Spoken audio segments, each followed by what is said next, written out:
Terdengar jelas ya? Kalau seandainya kurang jelas, bisa langsung aja disampaikan ya. Kalau bisa jangan lewat chat, khawatirnya saya nggak lihat chat. Baik, hari ini kita akan bahas sosiologi. Melanjutkan pertemuan sebelumnya, berarti masih prediksi 6 ya.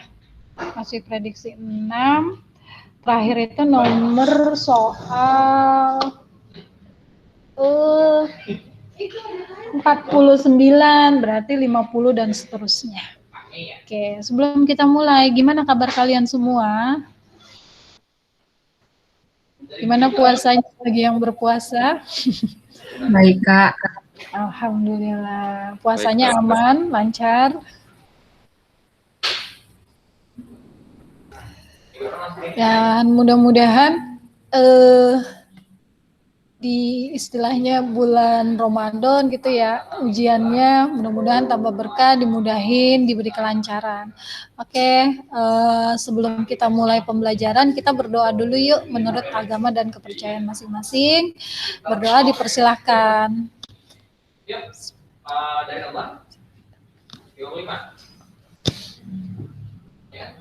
Selesai. Nomor 50.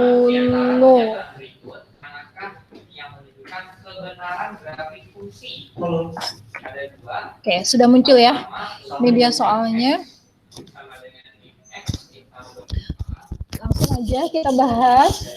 Soal 50 materinya adalah tentang mobilitas sosial, pergerakan atau perpindahan sosial individu ataupun kelompok dari satu posisi ke posisi yang lain.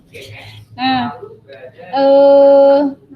materi ini wabil khusus mengenai mobilitas vertikal. Kenapa vertikal? Karena jawabannya apa? Karena apa? Alasannya saya bilang vertikal. Terus kalau lebih detail lagi vertikal naik. Karena kalau kita bandingkan posisinya Sumar dengan orang tuanya ya, dia adalah seorang anak petani yang berhasil menjadi sarjana teknik. Seorang anak petani. Berarti bapaknya petani, dianya sarjana teknik. Maka ini sifatnya tidak sederajat. Ya, tidak sederajat atau berjenjang. Dengan posisi petani itu kedudukannya lebih rendah dengan sarjana teknik. Oke. Maka jawabannya vertikal tadi. Nah, tapi di sini belum lengkap nih, belum cukup untuk menjawab soal. Masih ada climbing itu C sama E. Maka untuk melengkapinya dia masuk ke intra apa antar generasi? Coba dong, yang masih ingat dengan makna dari mobilitas intragenerasi silahkan. Ada siapa ya? Saya minta tolong ke Aura. Aura masih ingat mobilitas sosial intragenerasi dan antar generasi maknanya apa? Silakan.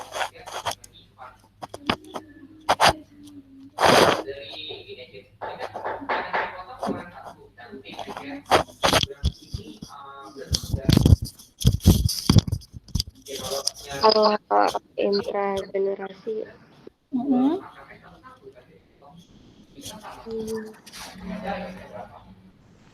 aku agak lupa kalau yang intragenerasi, tapi kalau antar generasi yang kayak 2 generasi gitu, yang sama orang tuanya. Betul, yang antar generasinya betul. Oke, terima kasih Aura. Kalau menurut kamu ini antar atau intra? Antar. Antar, oke. Ya. Baik, kita bahas. Kalau intra generasi itu maknanya adalah perpindahan dalam satu generasi yang sama. satu generasi ya berarti dalam lintasan usia yang range-nya itu ya seumuran atau sejaman. Misalnya apa? Biasanya tuh kalau di soal intragenerasi tuh nama gitu, misalnya si A dan si B, si Tini dan Tono misalnya. Nah, itu biasanya menunjukkan ke intragenerasi. Atau adik kakak. Nah, itu menunjukkan ke intragenerasi. Oke? Jadi, betul jawaban soal ini adalah mobilitas sosial antar generasi karena soal menunjukkan mobilitas Sumar dibandingkan dengan ayahnya yang profesinya hanya seorang petani dan dia profesinya sebagai sarjana teknik. Oke?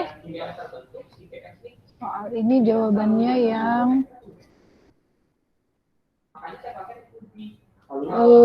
mobilitas sosial climbing antar generasi yang E. Masih ada yang ingin ditanyakan nggak tentang mobilitas? Kalau yang lainnya aman kan ya? Vertikal, horizontal. Vertikal itu berarti berjenjang atau bertingkat. Kalau horizontal berarti sederajat. Kalau lateral atau geografis berarti lokasi atau pindah tempat. Ya, kalau masih ada yang ingin ditanyakan tentang mobilitas silakan. Kalau misalnya tidak, saya cukupkan nih. Tidak terlalu detail menjelaskan mobilitas sosial. Ada?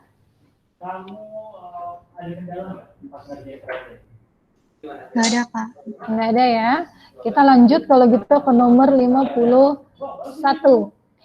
Antara keluarga yang mengisi waktu liburan ke luar negeri seperti ke Disneyland, Sydney Opera House, dengan keluarga yang mengisi waktu liburan ke Candi dan kawasan pantai selatan Jawa, berarti ke Jogja gitu misalnya ya.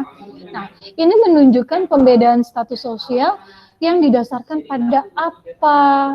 Kalian tinggal analisis nih. Liburan ke Candi sama liburan ke Opera House. Gambarin pekerjaan kah? Tidak ya. Dia tidak menggambarkan sebuah bentuk perbedaan pekerjaan. Karena di situ liburan bukan untuk bekerja. Maka bukan yang A. Jabatan di sini juga di soal nggak dijelasin tentang jabatan tertentu. Oke, misalnya dia sebagai pemilik Disneyland kan nggak disebutin di situ, berarti bukan jabatan juga. Kehormatan, kehormatan mungkin bisa masuk, kita keep dulu. Pangkat juga tidak ya. Gaya hidup bisa masuk. Maka antara C sama E nih. A, B, D sudah pasti bukan jawabannya. Kita skip, kita lewatkan. Nah, antara C sama E, mana yang menurut kalian jawabannya tepat? C atau E? Silakan. Gak sih, Kak? Yang E, gaya hidup atau style. Iya, ini lebih ke gaya hidup. Oke, kalau kehormatan kenapa enggak? Ya, kehormatan di situ tidak menunjukkan sesuatu yang berarti dia tuh lebih tinggi dan lebih dihormati dibandingkan, artinya gini, nggak ada stigma bahwa oh orang yang libur ke Disneyland berarti lebih dihormati daripada orang yang libur ke pantai selatan Jawa misalnya. Belum tentu. Ya, ini lebih ke gaya hidup, lebih ke pilihan liburan. Nah, ini lebih ke minat dan selera masing-masing, mau kemana, mau dalam negeri apa luar negeri. Ya. Jawaban nomor 51 yang ini. Oke, 51 selesai. Kita ke 52 ya. Etnosentrisme. Etnosentris adalah suatu sikap yang menganggap kebudayaan miliknya lebih unggul dibandingkan kebudayaan milik masyarakat lain. Maka dia akan simpelnya gini, kamu ingat ketika etnosentris, budaya sendiri tanda panah ke atas. Artinya budaya sendiri dianggap lebih tinggi. Budaya lain tanda panahnya ke bawah, artinya lebih rendah. Yang lebih rendah. Nah, maka ini suatu sikap yang menilai kebudayaan milik orang lain menggunakan tolak ukur kebudayaan sendiri. Kayak gini kan pasti memunculkan potensi konflik. Kenapa? Ya siapa yang mau kebudayaannya direndahkan? Ya. Maka ini udah kelihatan jawabannya yang kalau dari pengertian etnosentris tadi, tentu jawabannya adalah yang B. Nah, di sini, ini bekas pembahasan ke kelas sebelumnya, jadi udah saya tandain. Yang A, menganggap kebiasaan kelompok lain lebih baik atau lebih tinggi dibandingkan kelompoknya sendiri adalah pengertian dari xenocentrisme. Ya, xenocentrisme. Yang B, itu jawabannya, maka dia pengertian etnosentrisme.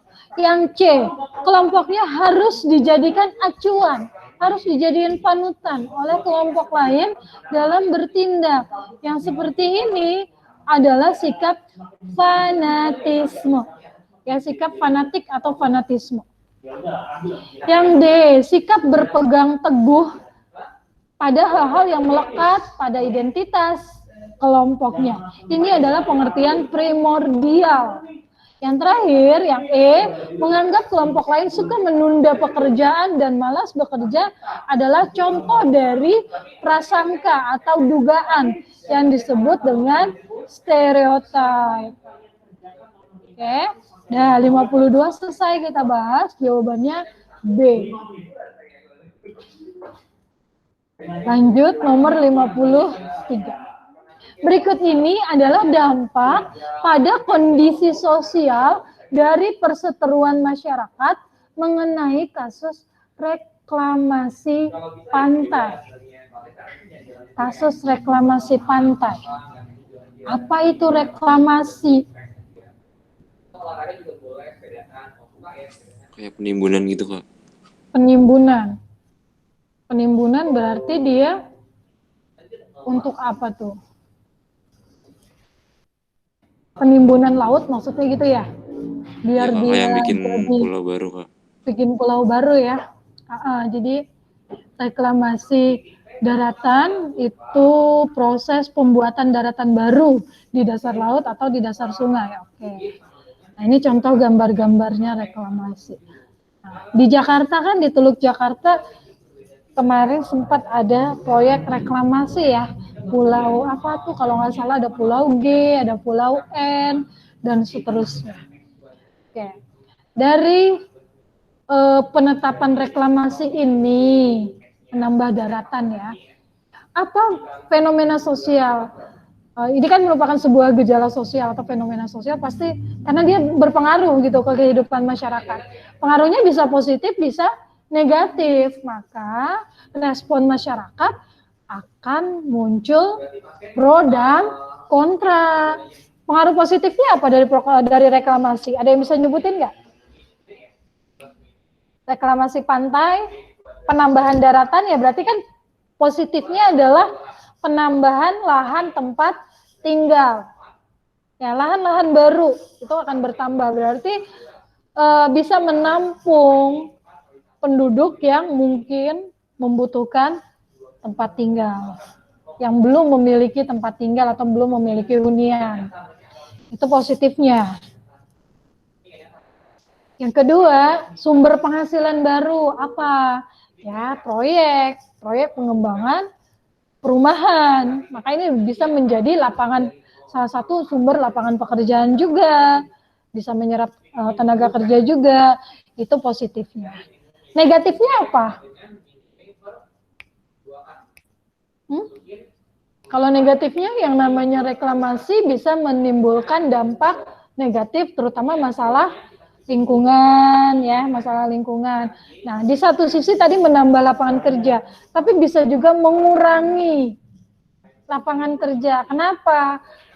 Bagi masyarakat yang terkena dampak dari proyek reklamasi yang mereka tuh sebelumnya udah tinggal di situ, biasanya terdampak pada mata pencarian mereka. Nah, kalau reklamasi ini karena membangun pulau, biasanya di daerah sekitar tadi sungai atau laut kan, berarti daerah pesisir pantai, di daerah perairan, maka mengganggu mata pencarian nelayan. Dengan itu jadi daratan, berarti kan nggak mungkin jadi tempat hidup ikan ya, maka nelayan harus mencari ikan di tempat yang lain. Yang tidak jarang Ya kalau reklamasi kan di daerah yang masih deket-deket lah, lautnya yang masih deket-deket ke daratan atau ke daerah pantai. Nah, nelayan mata pencarian juga biasanya tidak terlalu jauh dari pantai karena mereka biasanya menggunakan perahu yang masih bisa dikatakan tergolong tradisional. Oleh karena itu, nelayannya jadi kehilangan mata pencarian karena mereka harus lebih jauh lagi. Perjalanannya ke laut tuh harus ke tengah laut lagi untuk mencari ikan. Jadi itu dampak negatifnya, mata pencarian sama lingkungan. Maka jelas dari ilustrasi ini dampaknya adalah dua hal, ada positif, ada negatif, berarti menimbulkan perbedaan pendapat dalam masyarakat. Ada yang pro kalau dia ngerasa dapat manfaat, ada yang kontra kalau dia merasa dirugikan. Ya, 53 jawabannya Depok. Sip, 53 selesai, kita ke 54. 54, seorang gadis melangsungkan pernikahan dengan pria yang memiliki kehormatan dan kedudukan lebih tinggi, sehingga menyebabkan status sosialnya naik. Misal, istrinya anak presiden, siapa istrinya Raka Buming gitu, itu bisa dikatakan mengalami mobilitas naik karena dia jadi menantunya presiden, naik status sosialnya menjadi keluarga presiden. Atau misalnya dulu Putri Diana menikah dengan Pangeran Inggris, nah itu juga dia mengalami mobilitas vertikal naik nih, kenaikan status sosial jadi lebih tinggi dari sebelumnya. Nah, itu kan melalui pernikahan atau perkawinan. Maka ini nunjukin lembaga perkawinan fungsinya sebagai apa dalam hal mobilitas. Menurut kalian jawabannya yang mana? Faktor penentukah, faktor pendorongkah, saluran, atau penyebab perubahan, atau penyebab mobilitas? Silakan. Kalau menurut Pauline deh, Pauline jawaban kamu yang mana? C bukan, Kak? C, saluran mobilitas. Oke, kita bahas ya. Tepat sekali, ini jawabannya adalah sarana atau saluran mobilitas. Dia melakukan perpindahan melalui wadah, melalui sarana yang bernama lembaga perkawinan atau lembaga pernikahan. Sip. Kita bahas secara lengkap tentang saluran mobilitas. Saluran mobilitas adalah sarana yang memungkinkan seseorang atau wadah yang memungkinkan seseorang untuk melakukan mobilitas sosial. Saluran mobilitas terdiri dari 6 lembaga. Yang pertama ada lembaga pendidikan. Lembaga pendidikan atau sekolah ini adalah salah satu saluran mobilitas. Bisa menaikkan derajat seseorang. Nah, apalagi lembaga pendidikan ini sifatnya sosial elevator. Apa tuh sosial elevator? Jadi kayak maknanya tuh otomatis membuat dia naik ke posisi yang lebih tinggi dengan keberhasilan dia menempuh pendidikan. Jadi kalau dia menyelesaikan studi, maka otomatis dia akan mendapatkan posisi atau status yang baru yang lebih tinggi. Itu sosial elevator. Ya. Yang kedua, organisasi ekonomi. Nah, di dalam organisasi ekonomi terdapat simbol status, bahkan menjadi salah satu dasar stratifikasi, yakni kekayaan, jabatan, pangkat. Maka organisasi ekonomi bisa menjadi saluran. Dia menyediakan sarana mobilitas. Pekerjaan, nah itu adalah sarana mobilitas seseorang. Lalu yang ketiga, lembaga keluarga. Nah ini yang disoal ya, melalui pernikahan ataupun satu lagi melalui pengangkatan anak. Misalnya seseorang yang merupakan anak yatim piatu tinggal di panti asuhan, lalu diadopsi oleh seorang keluarga pengusaha yang kaya raya dan akhirnya dia menjadi anak pengusaha. Ini menunjukkan contoh saluran mobilitas atas dasar keluarga, yakni pengangkatan anak. Kemudian lembaga keagamaan, ya. Biasanya melalui peran pemuka agama yang menjadi contoh atau panutan. Ya, contoh atau panutan. Yang kelima, angkatan bersenjata atau militer. Nah, ini saluran mobilitasnya melalui kepangkatan, melalui jabatan yang disediakan, dan melalui tanda jasa atau penghargaan. Misalnya prajurit yang gugur di medan tempur itu biasanya mendapatkan tanda jasa, dapat penghargaan, atau misalnya posisi-posisi jabatan yang harus diisi dalam dunia militer, ya, ada jenderal, ada kopral, ada mayor, ada prajurit atau tamtama yang paling bawah. Nah, ini menunjukkan bahwa angkatan bersenjata menyediakan mobilitas sosial. Yang terakhir, organisasi politik. Melalui pemilihan umum, seseorang bisa mendapatkan posisi kekuasaan. Bisa jadi presiden, bisa jadi anggota legislatif, bisa jadi gubernur atau wali kota, dan seterusnya. Oke? Nah, ini lembaga-lembaga yang merupakan saluran mobilitas. Nah, selain saluran, di sini saya mau bahas penyebab. Kenapa? Karena kemarin nggak nyangka juga sih muncul jawaban penyebab. Berarti mungkin dia agak bingung membedakan antara penyebab sama saluran. Kalau saluran lebih ke wadah atau sarana untuk melakukan perpindahan. Kalau penyebab adalah hal-hal yang membuat atau yang menjadi landasan, menjadi alasan kita melakukan mobilitas sosial. Ya, kalau faktor penyebab itu ada yang pertama faktor individu. Nah, ini bisa terjadi ketika seseorang memiliki kualitas-kualitas tertentu yang mengakibatkan dirinya melakukan mobilitas sosial. Misalnya apa sih kualitas diri? Keinginan untuk hidup lebih baik, keinginan untuk memiliki keterampilan, kecerdasan, keinginan untuk berprestasi, itu kaitannya sama kualitas diri. Ya. Kemudian yang kedua faktor ekonomi, keinginan untuk mencukupi kebutuhan hidup. Manusia punya kebutuhan, kebutuhannya beraneka ragam, bahkan kebutuhannya nggak terbatas, tapi yang namanya kebutuhan harus ada, harus dipenuhi, walaupun dibagi lagi ya, ada primer, ada sekunder, ada tersier. Primer lah yang wajib kudu mesti harus dipenuhi. Tapi secara umum kebutuhan adalah sesuatu yang harus dipenuhi. Kalau tidak dipenuhi akan mengganggu jalannya kehidupan si manusia tersebut. Oleh karena itu, ekonomi adalah salah satu alasan orang melakukan mobilitas sosial. Ingin penghidupan yang lebih baik. Yang ketiga, faktor pendidikan.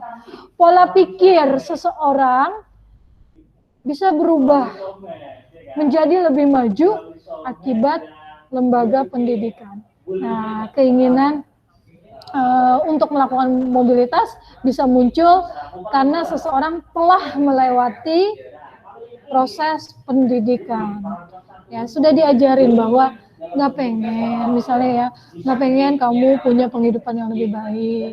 Itu kan pola pikir. Ada orang yang pikirannya, ya udahlah pasrah aja, saya begini ya udahlah, udah nasib saya kayak gini, nggak usah diambil pusing. Tapi ada orang yang berpikirnya, oh saya harus maju, oh saya harus berubah terus-menerus ke arah lebih baik. Berarti saya harus bergerak, saya harus melakukan mobilitas. Nah, ini faktor pola pikir itu dari pendidikan, ya. Cara berpikir seseorang itu merupakan proses pendidikan. Yang keempat, faktor struktural, berasal dari kebijakan penguasa.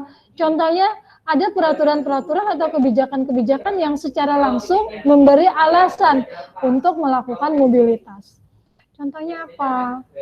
Misalnya ya, program pembangunan, akhirnya bisa menyerap tenaga kerja, bisa menyerap lapangan kerja baru. Ya udah, ini jadi alasan seseorang untuk melakukan mobilitas dari pengangguran jadi pekerja, karena memang pemerintah menyediakan lapangan pekerjaan baru. Nah, itu faktor struktural, faktor kebijakan. Nah, ini penyebab ya.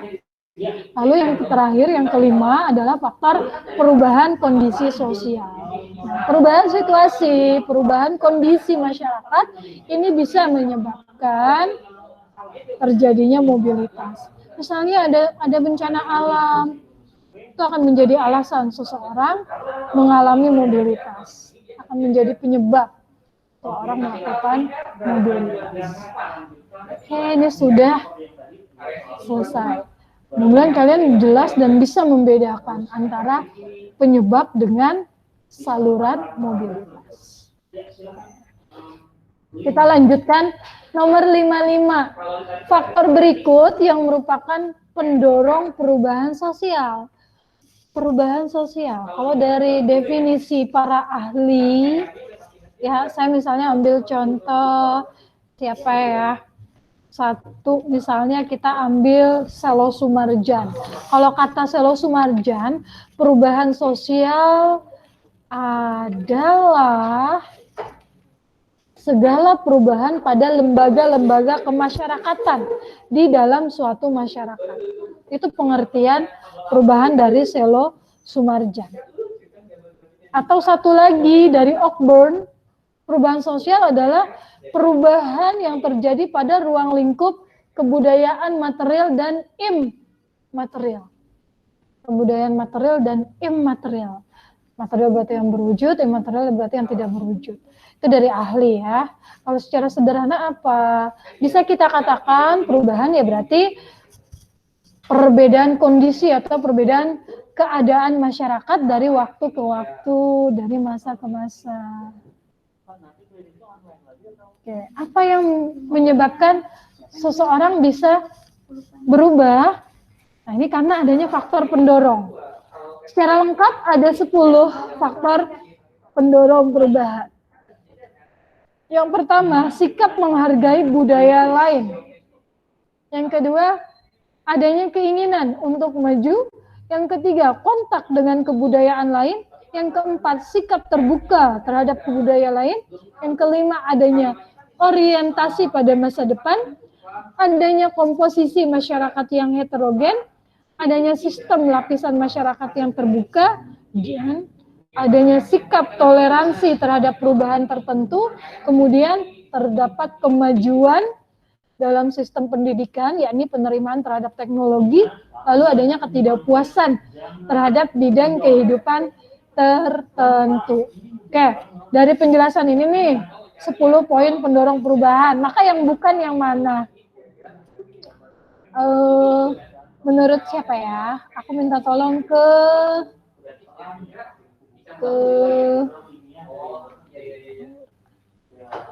Alifa ini.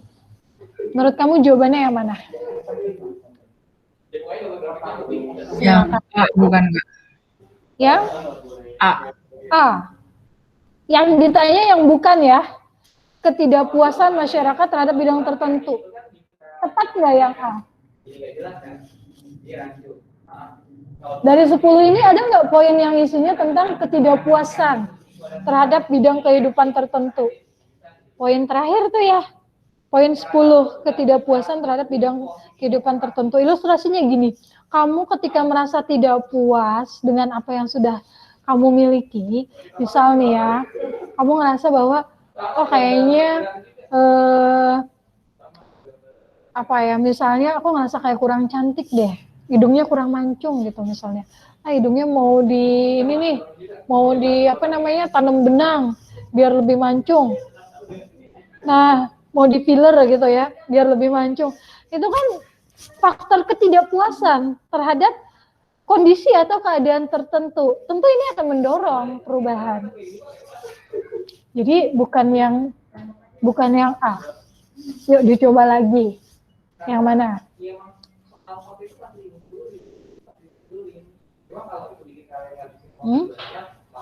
Selain yang A. Masih nih aku minta tolong sama Alifa. Kalau dibenerin, revisi jawabannya yang mana menurut kamu?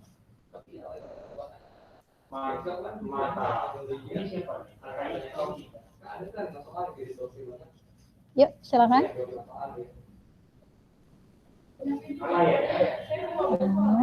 Yang mana?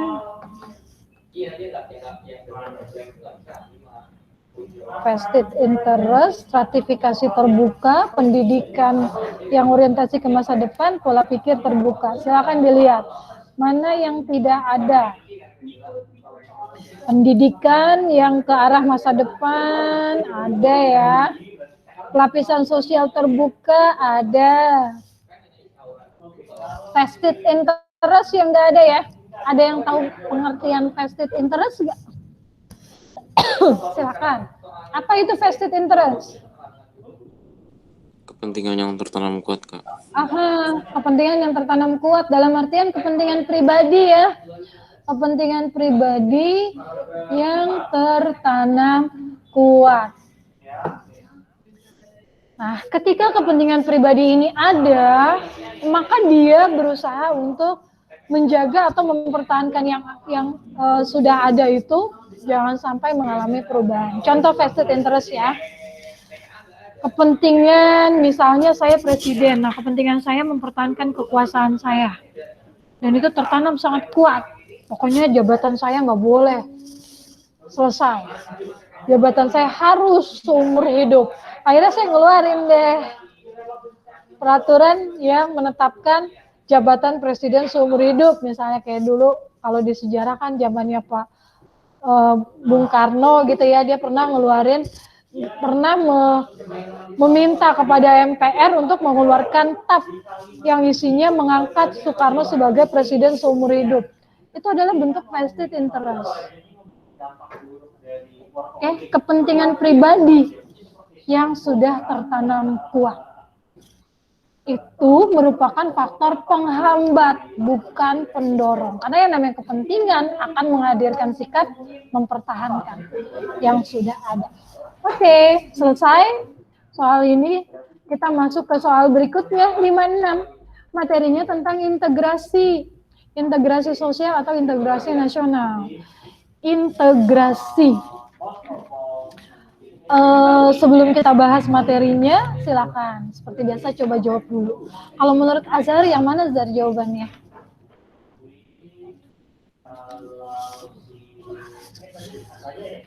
Yang mana? Yang A. Oke, dipeliharanya keseimbangan dalam bermasyarakat. Kita bahas materinya sekarang ya. Apa sih integrasi? Kalau kata ahli nih ya, Maurice Duverger, dia mendefinisikan integrasi adalah dibangunnya sebuah interdependensi. Interdependensi itu artinya saling ketergantungan, saling membutuhkan, saling memerlukan, yang lebih rapat, yang lebih erat antara bagian-bagian dari organisme hidup atau antara anggota-anggota di dalam masyarakat. Ya, dibangunnya interdependensi yang lebih rapat di dalam masyarakat. Atau secara sederhana saya menyebut integrasi adalah proses penyatuan. Penyatuan masyarakat untuk menghadirkan sebuah harmonisasi. Nah, integrasi ini bisa diwujudkan jika terdapat faktor yang mendorong terjadinya integrasi. Yang pertama, kalau ada toleransi. Sesuatu yang perlu diintegrasikan biasanya adalah masyarakat yang berkelompok gitu ya. Ini perlu diintegrasikan dalam satu kelompok yang sama ketika masyarakatnya misalnya majemuk. Nah, kalau majemuk kan berarti perbedaannya besar ya. Kalau perbedaan kan merupakan salah satu sebab atau latar belakang konflik. Maka perbedaan ini harus ditoleransi, harus dihargai. Kalau kita tidak bisa menerima perbedaan, maka konflik. Sebaliknya, kalau kita bisa bertoleransi atau menerima dan menghargai perbedaan, maka akan menghasilkan integrasi. Jadi faktor pertama adalah adanya toleransi terhadap perbedaan. Yang kedua, adanya kesempatan yang seimbang di dalam bidang ekonomi. Kesempatan yang seimbang. Di sini maknanya adalah setiap kelompok masyarakat diberikan kesempatan yang bisa dikatakan relatif sama. Contoh ya, contoh misalnya dalam perpolitikan. Ya setiap masyarakat mau berbagai macam suku bangsa, kayak agama, profesi, diberikan kesempatan yang sama untuk menggunakan hak pilihnya, tidak ada diskriminasi terhadap golongan-golongan tertentu. Nah, itu kesempatan yang seimbang. Kondisi seperti ini akan melahirkan integrasi, memunculkan sikap saling menghargai. Nah, ini bisa saling menerima satu sama lain, lalu sikap terbuka dari golongan yang berkuasa dalam masyarakat. Integrasi perlu diingat, bukan berarti harus disamakan ya, bukan berarti harus disamakan. Integrasi tidak menutup kemungkinan adanya perbedaan, tetapi perbedaan ini diharmonisasikan.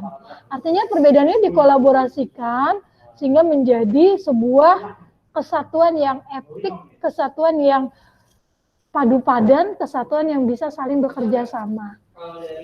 Nah, ketika golongan penguasa terbuka terhadap pendapat-pendapat yang ada di masyarakat, maka ini bisa mendorong integrasi. Walaupun mungkin akan ada perbedaan-perbedaan, akan ada silang pendapat, tetapi bisa diakhiri dengan baik. Kemudian adanya persamaan di dalam unsur-unsur kebudayaan, maka ini bisa mengikat persatuan, adanya amalgamasi atau kawin silang, pernikahan beda suku, dan terdapat musuh atau ancaman yang datang dari luar. Misalnya apa? Nah, ketika ada suatu kondisi ancaman dari luar masyarakat, nah ini biasanya masyarakat akan menghasilkan sikap melupakan pertentangan di dalam, memperkuat barisan, membangun konsolidasi ke dalam dengan tujuan untuk menghadapi tantangan yang dari luar atau musuh yang dari luar tersebut. Oke? Ya, ini jawabannya tepat sekali. Yang tadi ya. Yang yakni dipeliharanya keseimbangan dalam masyarakat. Nomor 56 selesai. Kita ke 57, badik. Badik adalah senjata khas atau senjata tradisional etnis Bugis. Badik nih seperti ini gambarnya.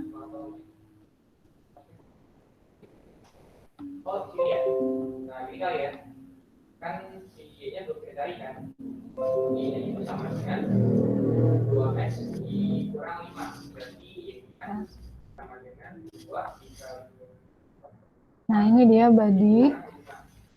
Pisau khas Bugis dan Makassar, bersisi tajam tunggal ataupun ganda dengan panjang mencapai sekitar 0,5 meter atau 50 cm.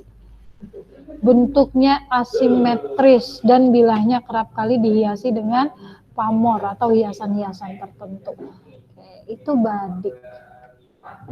Ya. Nah, badik ini merupakan kalau dalam kajian sosiologi adalah salah satu unsur kebudayaan. Ya, unsur kebudayaan. Nah, dia unsur kebudayaan yang bagaimana? Menurut Cekukon, unsur kebudayaan itu ada 7 ya, ada 7. Yang pertama ada sistem bahasa daerah gitu ya, misalnya bahasa Jawa, bahasa Minang, bahasa Bugis. Itu contoh dari sistem bahasa daerah. Sistem pengetahuan, lokal jenius atau kearifan lokal, misalnya sistem Subak. Sistem apa lagi? Subak, Jaklingko di Manggarai, Lingko dalam sistem pertanian di Manggarai.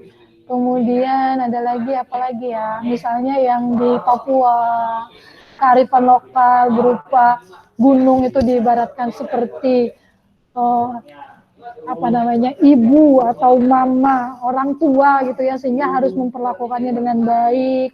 Berarti itu kan prinsip menjaga kelestarian alam dan kearifan lokal yang lainnya. Itu sistem pengetahuan. Sistem organisasi sosial. Nah, ini pembentukan struktur masyarakat, baik vertikal maupun horizontal. Misalnya sistem sosial adat istiadat, sistem sosial masyarakat yang sesama antar anggota kelompok, itu pengorganisasian secara sosial. Lalu ada sistem peralatan hidup dan teknologi. Nah, ini adalah alat-alat yang dibuat, berarti benda-benda atau karya-karya ya yang dihasilkan, yang berwujud konkret.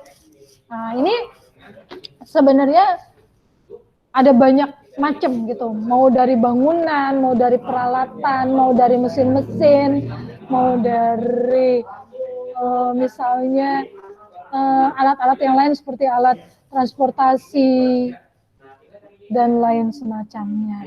Itu adalah teknologi atau peralatan hidup. Maka badik itu masuk ke peralatan hidup ya, peralatan hidup manusia. Lalu sistem ekonomi dan mata pencarian, profesi.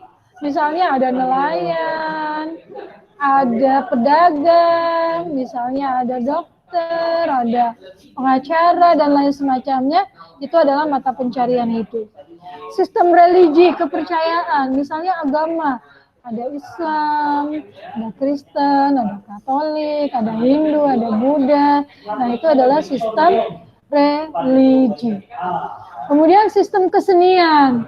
Nah, kesenian, tarian tradisional, permainan tradisional, kemudian lagu daerah. Nah, ini adalah contoh-contoh dari sistem kesenian. Termasuk misalnya seni pertunjukan, ya, seni bangunan. Nah, tapi kalau kalau bangunan masuknya ke peralatan hidup atau teknologi. Ya, kalau seni sastra, seni pertunjukan, seni tari, seni musik, nah itu yang masuk ke sistem kesenian. Oke, ini jawabannya yang C. Sistem peralatan dan perlengkapan hidup manusia. Sudah selesai 57. Next kita ke 58. Efektif atau tidaknya fungsi norma sosial akan sangat bergantung pada apa? Kalau menurut siapa ya? Raisa, yuk. Menurut Raisa gimana? Jawaban kamu apa?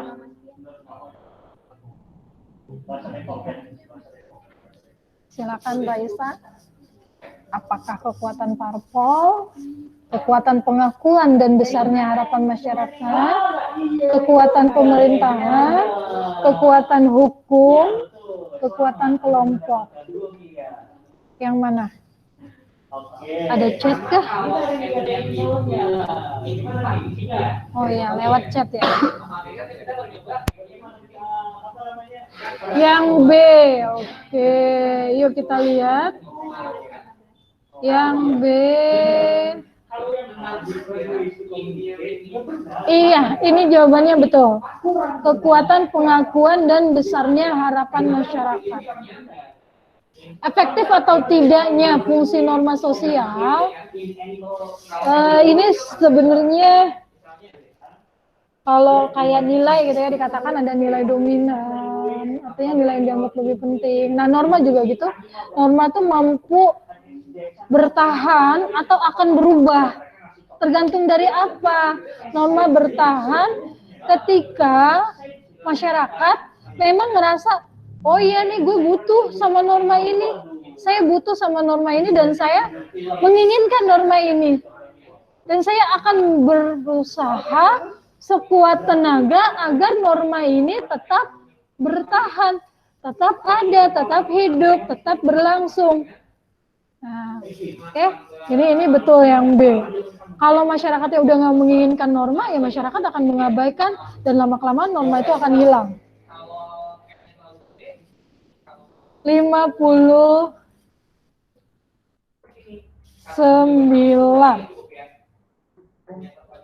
Ya, 59. Sosiolog melakukan penelitian tentang kehidupan warga masyarakat di suatu kompleks perumahan, di mana mereka bisa hidup berdampingan dengan solidaritas sosial tinggi. Adanya sikap saling menghargai dan menghormati. Oke, gini yang ditanya adalah fungsi sosiologi. Fungsi sosiologi, kalau nggak salah sebelumnya pernah kita bahas di pertemuan persiapan 3 UTBK. Ya, persiapan 3 UTBK sosiologi.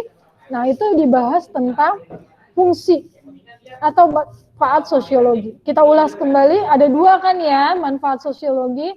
Manfaat dia secara teoritis, secara keilmuan. Sosiologi manfaatnya adalah memberikan kajian tentang masyarakat, ya, memberikan kajian tentang masyarakat. Kemudian yang kedua adalah manfaat atau fungsi terapannya sosiologi.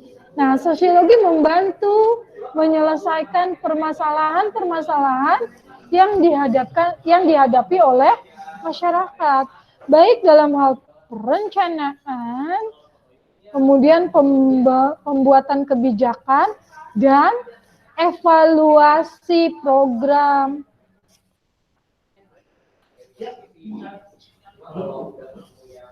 Oke, itu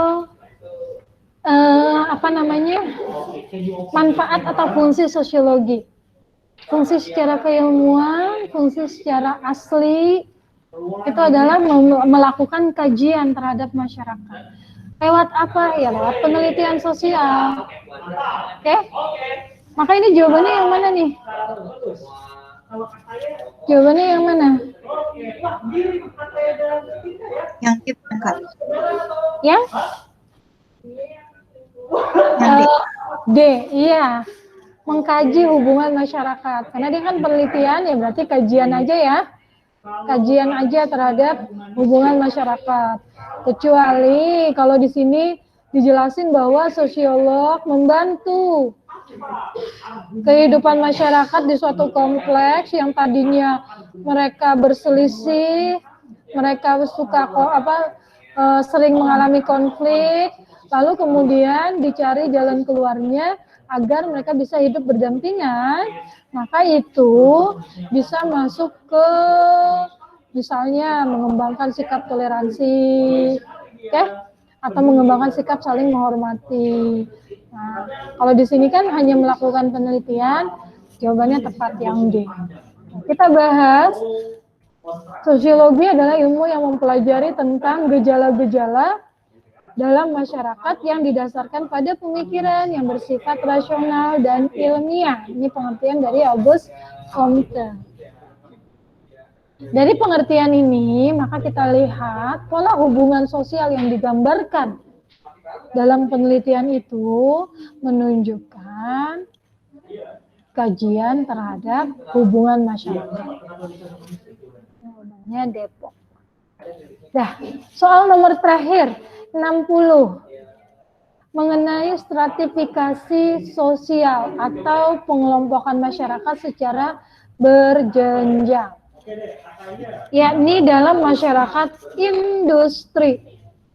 Masyarakat industri itu masyarakat yang bagaimana sih? Masyarakat yang bagaimana? Siapa yang tahu? Masyarakat industri ya, kalian sebenarnya udah bisa ini aktivitas industri itu apa? Ya itu sudah bisa mendefinisikan.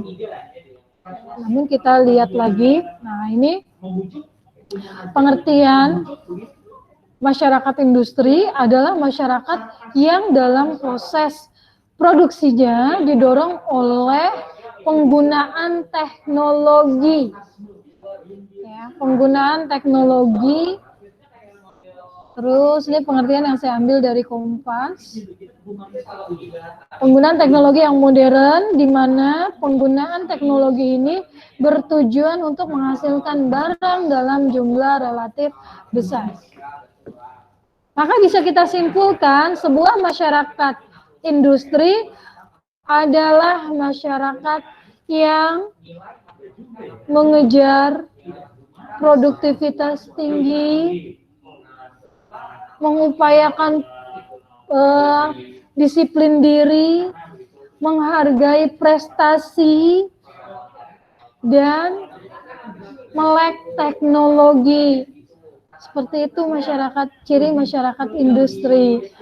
Maka kalau kita hubungkan dengan stratifikasinya gimana? Pasti stratifikasinya yang pertama akan mendasar pada keahlian atau skill atau keterampilan yang dimiliki. Lalu yang kedua prestasi, menghargai karya, menghargai kemajuan dan prestasi atau pencapaian seseorang. Lalu pendidikan, ya pendidikan. Maka ini jawabannya yang E ya, keahlian, prestasi, pendidikan. Dan nomor 60 selesai. Saya mau tanya kalau askripsi, ada yang pernah dengar atau masih ingat apa pengertian askripsi? Silakan. Apa itu askripsi? Lanjut nomor 59. Ada yang tahu? Apa Kak? Jawaban kamu Kim. Askripsi itu lawannya prestasi ya. Kalau prestasi kan menghargai karya atau mengejar kualitas dan terus-menerus mendorong sebuah kompetisi agar menghasilkan pencapaian-pencapaian yang lebih tinggi lagi. Itu prestasi. Kalau askripsi kebalikannya dari prestasi. Apa? Saya tambahkan di sini ya. Why? Kalau menjelaskan dalam why? Why? Askripsi adalah Mengapa sesuatu terjadi? mutu atau kualitas Mengapa hewan bisa berbicara? dilihat berdasarkan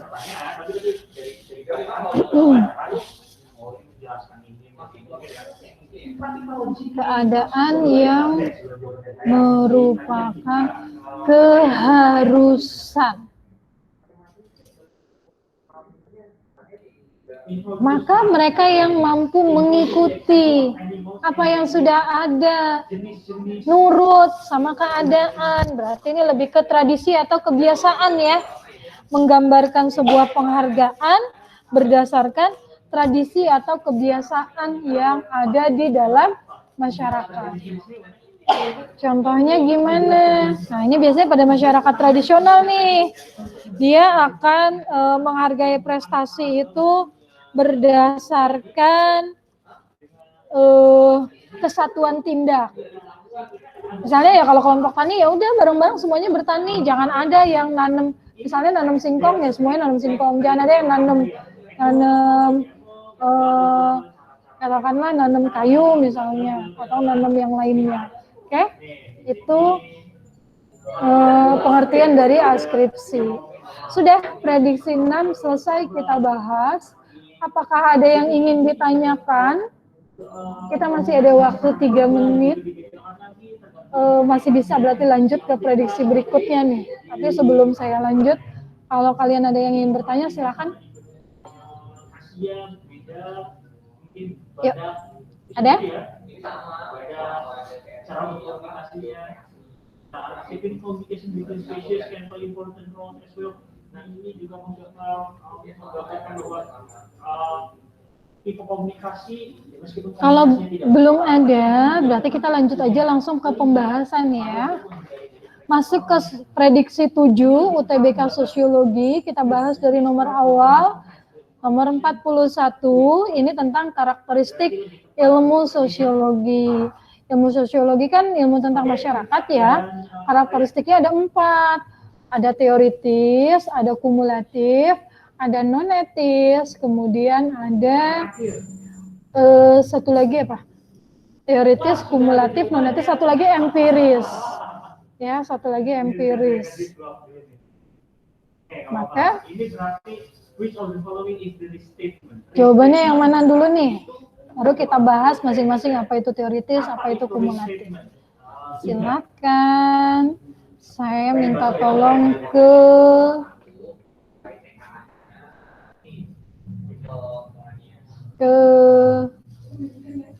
Vina. Kalau menurut Vina jawabannya yang mana? suatu kalimat dengan kata-kata yang lain. Non etis itu bagaimana? Kadang ini ada bisa begini. Mistake itu bisa sinonimnya di. Yuk silakan Vina. Bisa kadang juga ditemukan struktur kalimat yang kalimat aktif gitu. Aku makan sebelah. Yang tidak menilai apakah suatu fenomena baik atau buruk. Oke, good. Jawabannya betul. Tepat yang Sekarang kita bahas ya. Karakteristik sosiologi. Teoritis artinya sosiologi itu menghasilkan teori, membentuk sebuah dalil atau abstraksi. Yang kedua non etis, yakni sosiologi menilai tidak menilai baik buruknya suatu fenomena sosial atau netral, bebas nilai. Yang ketiga kumulatif, yang berarti sosiologi itu berdasarkan teori yang sudah ada. Dia akan menyempurnakan atau mengembangkan teori. Yang keempat, empiris, yakni hasil observasi atau berdasarkan kenyataan. Ya, hasil penelitian di lapangan. Oke. Itu yang empiris. Pesan saya. Dah, nomor ini selesai, jawabannya yang E. Nomor terakhir ya, 42. Kesadaran customer dalam merapikan piring dan peralatan makan setelah menikmati hidangan di restoran karena dia menyadari lelahnya pekerjaan waiters adalah bentuk kesadaran yang didasarkan pada faktor apa? Imitasikah, simpati, empati, identifikasi, atau sugesti? Menurut kalian jawabannya yang mana? Yang B, Kak. Yang B, simpati. Kenapa jawabannya simpati? Kritis. Jangan menerima jawaban. Yang C, Kak, yang C. Oh, yang C. Oke, empati. Saya tanya juga kenapa jawabannya empati? Kenapa? Alasannya apa? Karena ada aksinya. Karena ada aksinya, iya. Ya. Simpati dan empati kan memang usaha untuk memahami orang lain, usaha untuk mengerti orang lain. Nah, tetapi kalau simpati itu sebatas permukaan saja. Kalau empati memahami lebih dalam. Kenapa kita memahami lebih dalam? Oh, karena adanya ketertarikan terhadap pihak lain. Nah, ketertarikan ini artinya ada kepedulian terhadap orang lain. Maka ada tindakan, ada aksi yang dilakukan, ya. Nah, ini kan udah ada aksi nih, dia beresin piring. Maka bentuknya udah masuk ke empati, bukan hanya sekedar simpati. Oke, selesai nomor 42. Baik, kita sampai 4.15. Maaf, sudah lewat 2 menit. Sebelum saya akhiri, sebelum saya tutup, kalau kalian mau tanya, yuk silakan, saya buka kesempatan buat diskusi. Boleh tentang soal ini, boleh juga di luar soal ini. Silakan. Mungkin kalian kemarin dapat apa ya namanya bocoran-bocoran soal sosiologi. Boleh sharing atau diskusi di sini, silakan ada. Ada yang ingin ditanyakan atau yang ingin didiskusikan?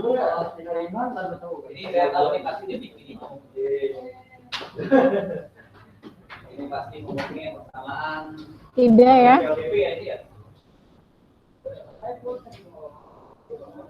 Kalau tidak ada, berarti saya cukupkan ya. Terima kasih.